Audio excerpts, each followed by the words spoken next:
everyone, this is the 4th of December 2019 and I've chosen an informal setting for today's recording on the back of what is a very volatile market to really keep watching. But actually a lot of the volatility is coming mostly out of the US and maybe in Europe to some extent, a little bit in Asia. But if you look at our own indices, they actually percentage wise or in terms of the size of the bars, it's not been so big so far.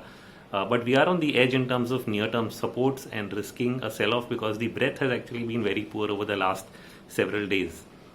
That said, the intraday setup today so far is interesting. We've actually fallen below yesterday's low of 11.9, just a little below 11.970. And when we did that and we touched around 11.940, what happened is that you did not get a similar lower low in either the Bank Nifty or the mid-cap indices. And what that ends up meaning is that you have a very short-term intermarket divergence, something that can sometimes precede a trend reversal, at least in the near term, and then you get time to really think about what is playing out. So you have that kind of a divergence developing in the second half of the day or midday, and we'll see whether it plays out in terms of changing the direction of the market itself by the end of the day or tomorrow. So that is going to be interesting, but we'll try to protect.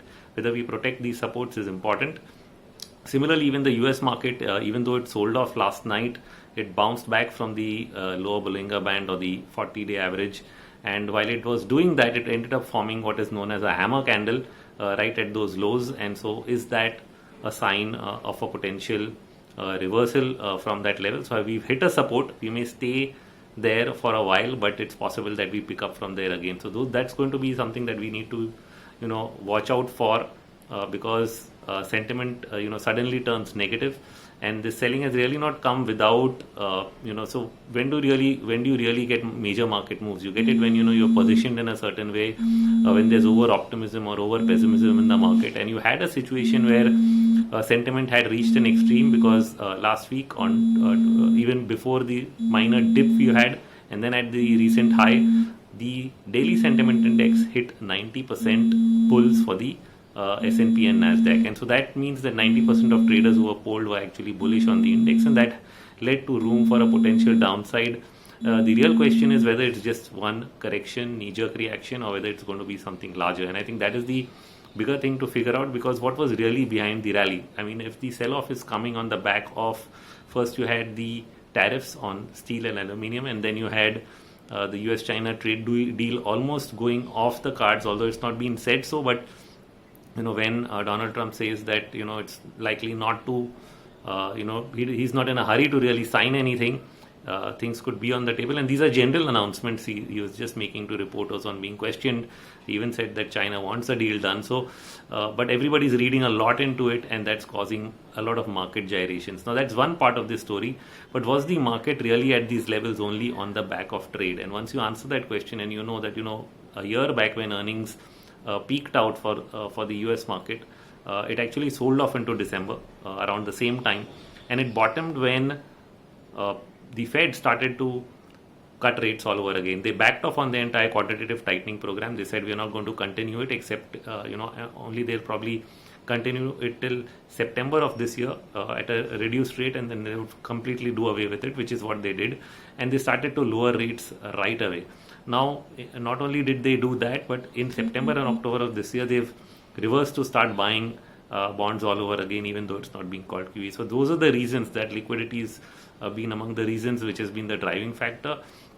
But not just that, it's been central banks around the world that are now saying that they're going to, they've already been cutting rates. You have some of them again announcing or saying that they're going to get into quantitative easing of some kind. And so if that's been the trigger for these markets, and we are actually running into two meetings. One is our own RBI meet announcement tomorrow, and then you'll have the US Fed next week.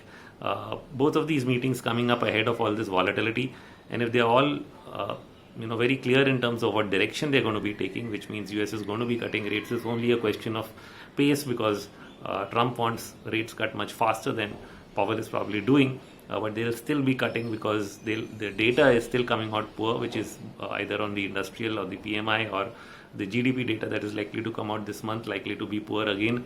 Maybe it ticks up in the next month or quarter, but for the time being, that will provide them room to continue on the rate cutting path. Same in our case, we haven't had really any improvement in terms of the growth data. Inflation, some jumping around at the lower range, but at least the rates are themselves at the lower end of the long-term ranges. So in that sense, there's actually room for RBI also to cut rates. The question always has been by how much. Will they just continue in the 25 pace, or will they try to do more? And so that's I think these are the things we're going to be watching out for, and might be the real triggers for the market rather than what is happening on the trade side, because that's really not a done and away.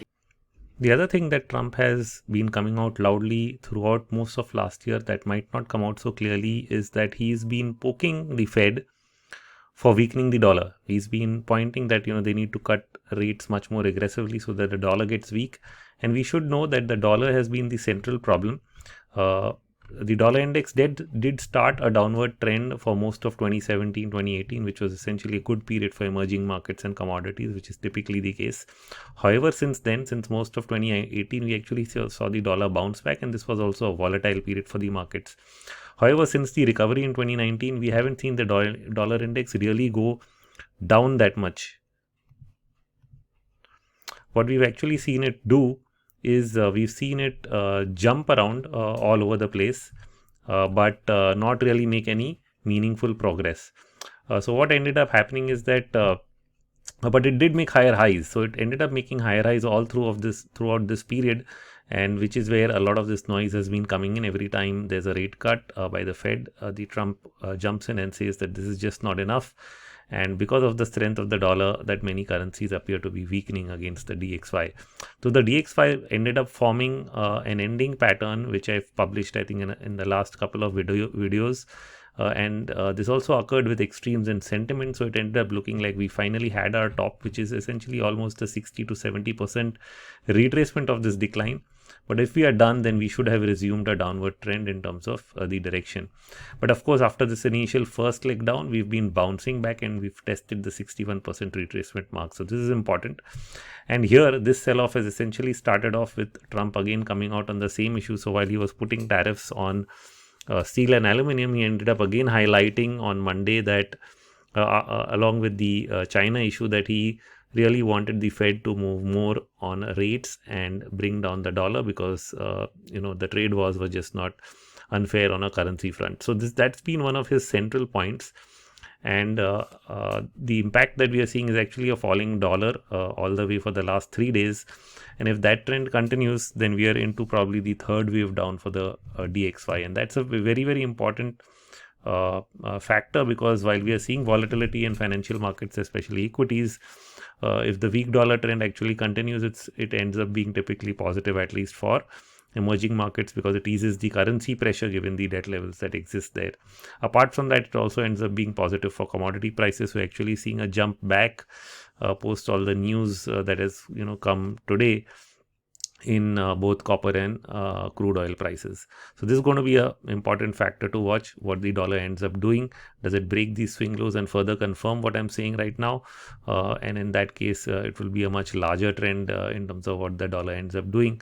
And it might even end up looking like a head and shoulders pattern over here. So actually, if you put a neckline right at this level, then you can see this is the head, this would be the left shoulder, and this would be the right shoulder. So this is an important level for the trend in the dollar going forward, close to around the 97 mark.